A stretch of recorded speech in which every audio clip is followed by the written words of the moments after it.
All right, ladies and gentlemen, this is Zach Moonshine with Metal Devastation Radio. And right now on the phone with me, I have Paul from Black Anvil. What's going on, Paul?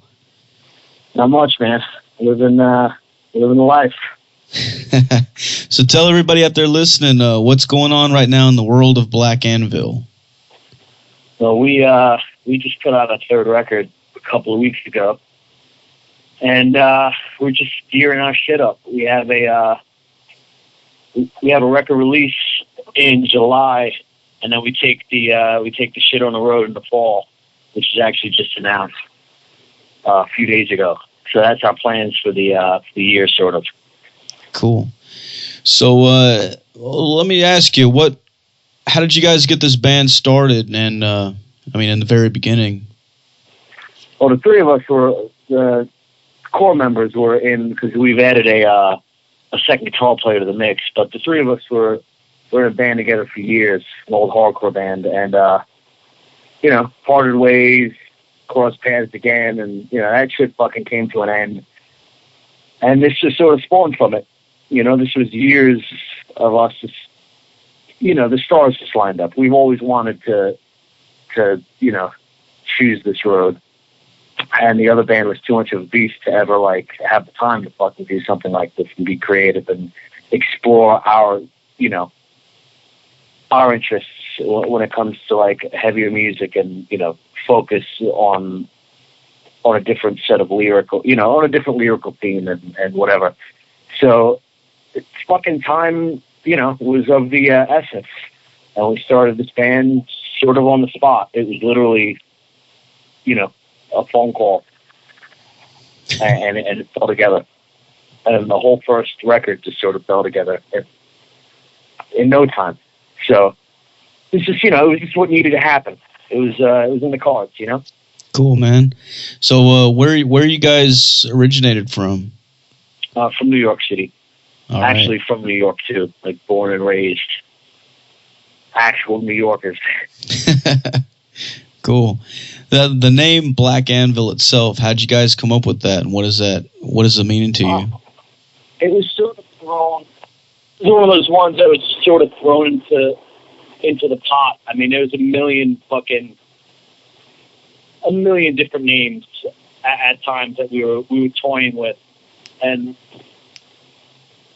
initially it was a simple cross between fucking Black Sabbath and Judas Priest, in actuality. But luckily, an anvil is a symbol of virtue and strength. It's stuff pretty easy. We were able to find a way how fucking Wu-Chang, which holds an answer to make something sense. It makes your concept sound intelligent. It's a bold thing for us. It's a rebirth and a beginning from the birth. That's what we stuff. Your phone's starting to cut out on me. I can barely understand you. Oh, okay, there you go. Fucking New York, man. That's all right. Well, yeah, the band name itself, Black Anvil, it definitely, there's no mistaking that's fucking metal right there. It's literally awesome. Yeah. I remember the first time I read it in a magazine. I think it was Decibel magazine. I saw a fucking review for it or something in the back, and I went from there and just checked it out. But it immediately grabbed my attention because I was like, that's got to be fucking badass right there. There was a simplicity to it also, Yeah, I can see that. Well, taking it all the way back to the very beginning when you were a kid, what would you say, what got you into metal in the first place? My mom's record collection. Nice. What kind of shit did she have in there? From Iggy Pop to the Pretenders to Frank Zappa to Van Halen and Sabbath and Cream. And those are the records, Aerosmith, the heavier records are the ones I gravitated toward. I mentioned to someone recently, Van Halen 1. That record, fucking changed my life, man. I remember seeing the back cover and being like, what the fuck is this guy doing, man? He's fucking contortionist. I don't even know the fucking word at the time because I'm a kid, But it was just this crazy fucking Maniac on the back cover, and they just all looked cool, and there was this mystique to the record. And, you know, Van Halen's a nasty band to me, so, like, musically.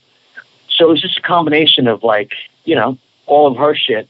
That one in particular made me, like, always just want to choose the heaviest shit.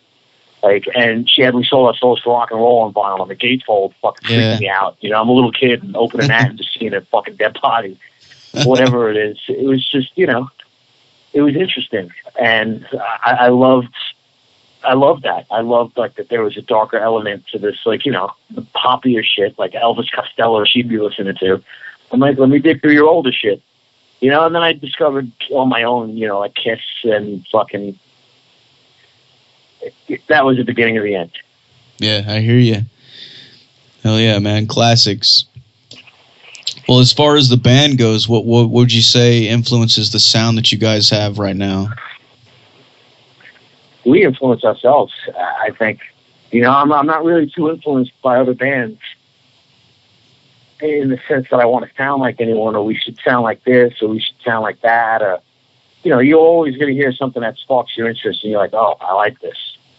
But whenever I hear something like that, it just makes me think opposite, and I just sort of want to be different and want to deter from, you know, a direct influence where, you know, I'm digging this said record and I want to write something that sounds like this.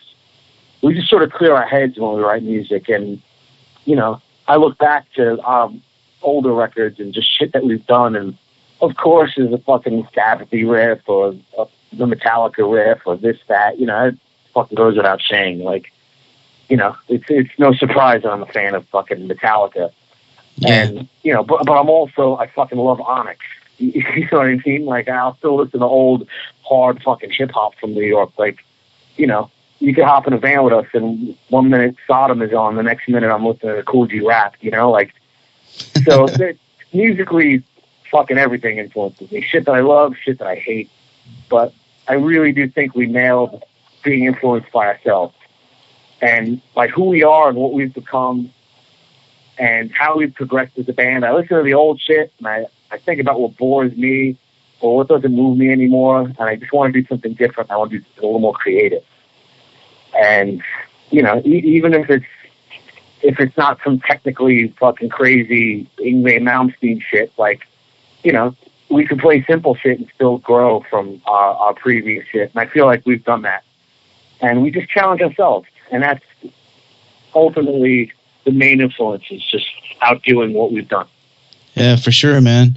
I mean, the last album was bad as fuck, but then when I heard this album, this is like, I don't know, man. It's bad fucking ass, like seriously badass, and it is quite a bit different too. What would you? I think it should be. It's important to be different. In your own words, what would you say makes this record different from the last one? I mean, it's obvious if you listen to it. It's a little more grown up. You know, not grown up in the sense where I think the old shit is juvenile, because I don't. But it's developed a little more. You know, like we've matured as a band, as individuals, as songwriters even. You know, like you always sort of want to not outdo yourself, but I always feel like your new music or your new record or whatever art you're creating should sort of outdo the last. It should always, your new record should always be the one you're most proud of, and it should be your best work. If not, then fucking give it up. And, you know, the songs are a lot longer. There's, you know, we emphasize more on structuring our shit. And, yeah. You know, just writing a fucking heavy metal record rather than like, you know, we really like to keep the mystique in our camp. It's very important to, like, you know, have our alone time. But at the same time, we are fucking, you know, sadly, we're normal people.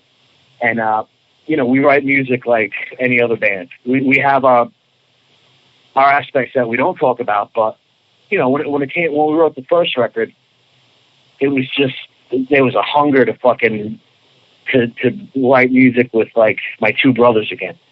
And, you know, second record, we didn't even have a show under our belt before we fucking made the record. We just recorded it, hadn't even played. And, you know, second record, we'd been a band for like a year or so, and it was just a different mindset, you know? There was like a different type of hunger.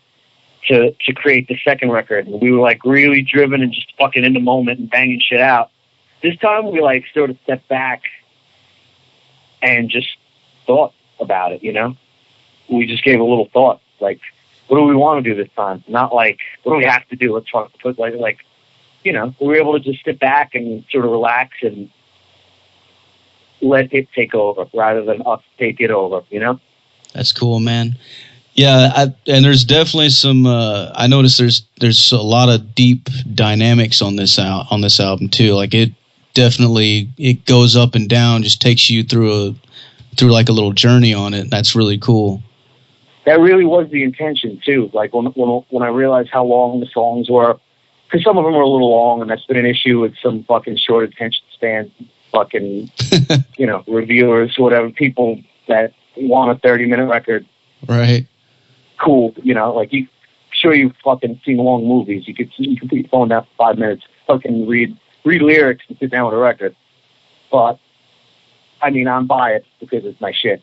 But yeah, we definitely like made sure once the shit started developing that like the track listing and the journey element was apparent, because it's really what it felt like for us. Yeah, it definitely pulls you in too. I mean, you say some of the songs are long on there, but I haven't really actually even noticed. You know, like when I'm listening to it, it doesn't. I don't get that feeling like, fuck, this song is too long, I need to fast forward it. But myself. The one thing I was cautious of was trying to keep the shit flowing. Like, yeah. It wasn't strategic in the sense where, like, you know, I was so worried about this or that, or I wouldn't have, you know, a song wouldn't have developed into a 12-minute one. But there is a 12-minute song, and hearing you say that, you know, sort of justifies, it's like, all right, good. We did accomplish, you know, writing a good fucking song that could flow.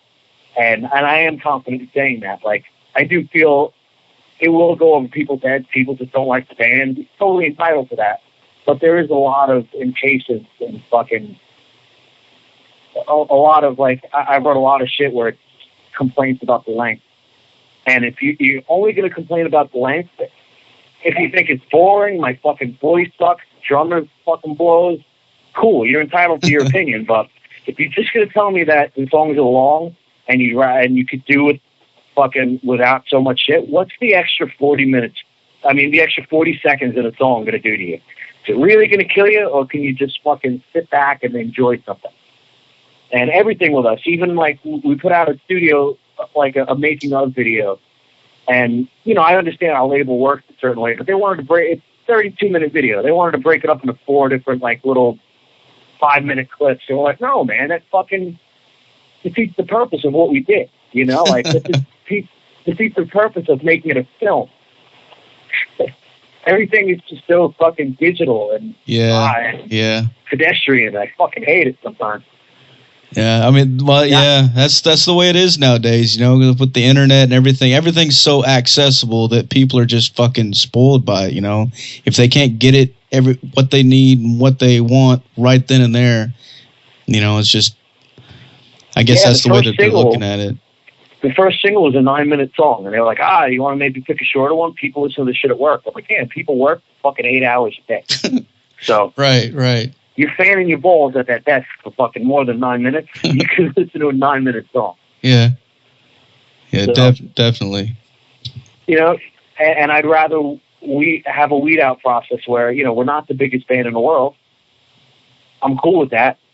If you don't want to take the time and listen to what we create, we're not doing this for you. We're doing this for us, the way we need to do it. So I do really appreciate it, especially when, like I said, someone like you just gets it and understands it. It's refreshing and it's fucking cool. And I wish everyone could be like that, but I'm not going to complain that everyone's not. You know, like, some people won't get it. I've made comparisons, and the comparisons were on a strict production level. In our bio, I referenced Kiss and Metallica, but Master of Puppets and Destroyer specifically being, like, you know, reference points when we were making this record. You know, when I sent the demo to the guy Jay that made the record, the producer, we had the, you know, I had a goal. I'm like, listen to how our band sounds. Listen to us. And, you know, keep what we sound like in mind. And how do we make a record that sounds as fucking as good as these and as rock and rolly as these? And that got fucking blown right out of proportion. And, like, you know, more occasions than one, I read, like, you know, people pissed off that we're comparing ourselves, you know, like, it's certainly not Master Puppets. Like, no, fucking do your homework. I didn't say it was. What the fuck, I'm not comparing myself to either one of those records. I'm just saying, like, there's a vibe in those records that was, you know, was something that, like, we wanted to try to catch. Yeah, using the vibe as a reference.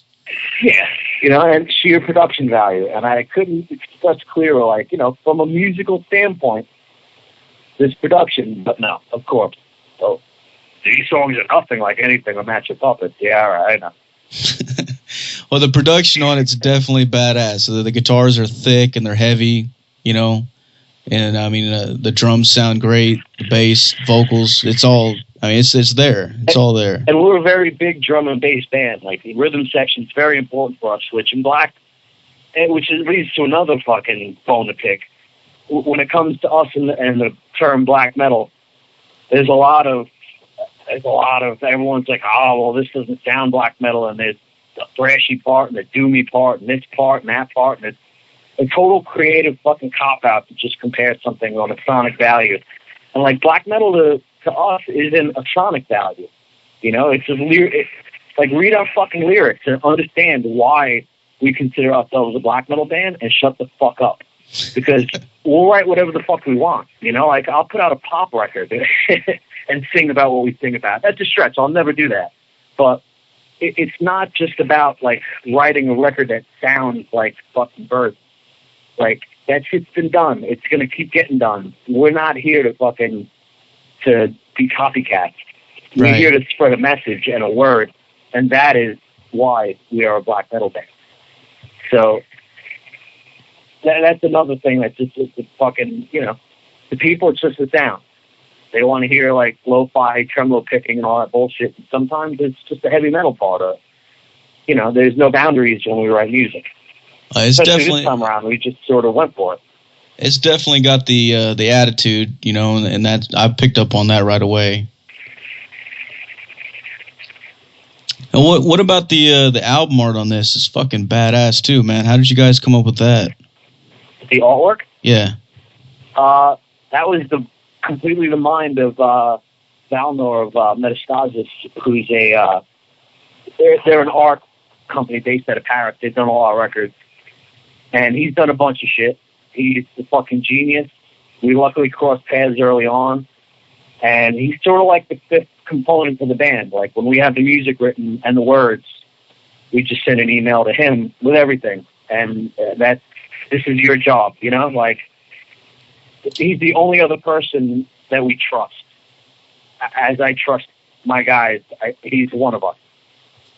And it's a really cool thing to know that, like, we're in good hands. I could hand him our prized possession and he could fucking decorate it and just finish it, you know? He's the icing on the cake, and, you know, he didn't disappoint. There's, of course, a little back and forth, but for the most part, the first image he sent was the back cover of our record, which is jarring, and there's been some conflict of interest on it with people, but, you know, it's Lucifer making a descent from the World Trade Center. Sort of like the image of the falling man. And he fucking created it. So I honestly don't have an answer to why that was thought of. He sent it to me, and I was like, fuck. I interpret that my way. I had fucking lost a cousin in that building, so I ain't gonna get political. I don't want to fucking...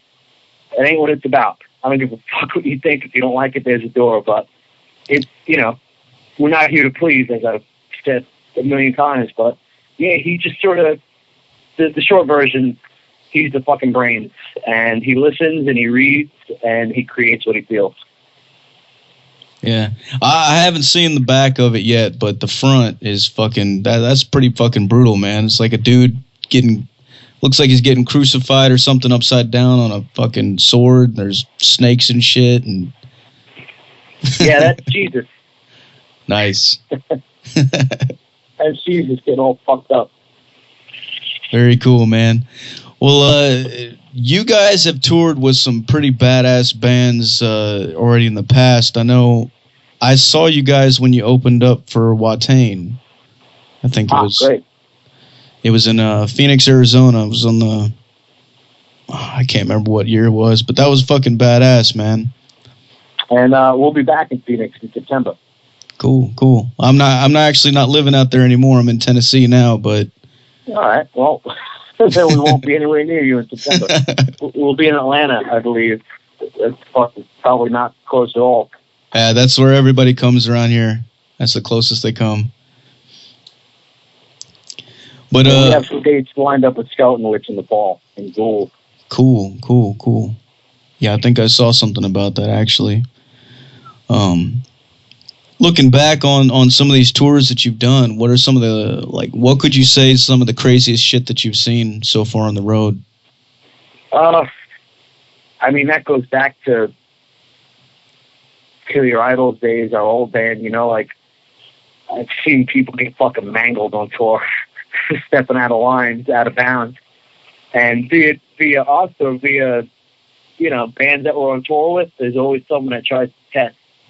There's always someone that thinks they're fucking tougher than you, or because you maybe have a tough persona that they want to test the waters. And, we're not the toughest band in the world. We could get fucking stabbed or fucked up too, but there's always someone that wants to fucking press your buttons. And 9 out of 10, that person gets fucking smashed. So there's just been a lot of that. I mean, crazy. I've seen fucking accidents on the road that have caused traffic jams that are fucked up. I've seen people get fucking the shit beat out of them. I've seen venues get cleared out and the cash register gets fucking ripped out of the wall and everyone gets fucked up on the way out. All sorts of, you see some crazy shit. And that to me isn't really the craziest. It's sort of the most unfortunate because I really just want to have a good time, enjoy myself. But, the occasional person will stumble along and be a dick and fucking beat them up. Right on, man. Well, moving forward into the future, what kind of plans do you guys have? We're just going to tour this record cycle and see where it takes us. Awesome. And we have the rest of the year planned out, and we'll start the rest of next year. And fucking when we're done, we'll just write another record. All right. And when is this album being released? Say that again? When is this album being released? Oh, it came out May 27th. Okay, so it's already officially out. And where can the fans go to pick this record up? Hopefully any record store or Relapse's website, or if you're in a digital shit, there's a Bandcamp site. iTunes is another hand in the cookie jar, I believe. So it's accessible. Or there's ways to acquire it if you don't want to pay. There's we of course appreciate somebody buying a copy of on vinyl or something, but whatever you got to do to get it, you got to do. It's more important that people care, and want to hear it in a way. Hell yeah, man! You can support in other ways, Well, we're definitely going to play the hell out of it here on Metal Devastation Radio. Cool, thank you. I guess I'm about out of questions for you, Paul. Is there anything you'd like to tell your fans and the listeners out there? Nope. Not at all. Just go buy the record? Do what you got to do, listen to it, and fuck everything. All right, man. Well, before I let you go, is it all right if I get you to make us a station tag? Sure. Cool. Just say... man, I fucking ruined this. Just say something like, "This is Paul from Black Anvil, and you're listening to Metal Devastation Radio." Perfect. Easy. It's not WKLXRV fucking Q Prime. Metal Devastation Radio. That's it. That's it, man. Whenever you're ready. Cool. Yo, this is Paul from Black Anvil. You're listening to Metal Devastation. See? I even fucked the simple thing up. Take 2. How many assholes do this every time you do an interview? All right? All the time. All right. Yo, this is Paul from Black Anvil.